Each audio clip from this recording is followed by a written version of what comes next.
ዶክተር ብርሃኑ ለኢትዮጵያ ፖለቲካና ትምህርት ዘርፍ ላበረከቱት አስተዋጽኦ ለከፈሉት ዋጋ ኢዜማውያን ዛሬ እዚህ ጉባኤ ላይ ተገኘን በሙሉ መላ ኢትዮጵያውያንን በመወከል ከፍ ያለ ምስጋናቸውን ያቀርቡልናል።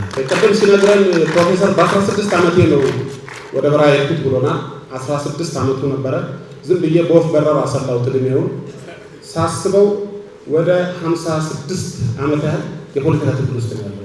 ለ56 ሰከንዶች ያለማቋረጥ እንድታጨበጭቡ ልጠይቃችሁ።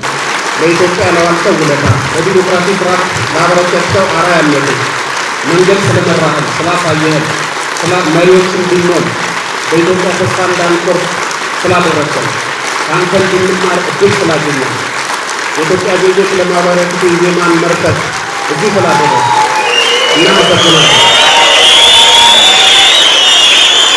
ከልብ እናመሰግናለን።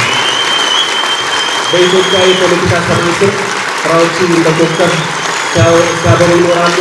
የሚቃወሙት፣ የሚተቹት፣ የሚወቅሱት፣ የሚሰድቡት እንዳሉ ሁሉ የሚያደንቁት፣ የሚወዱት፣ አርአያነትን የሚከተሉ ሚሊዮኖችን አፍርተዋል፣ ሺዎችን አፍርተዋል።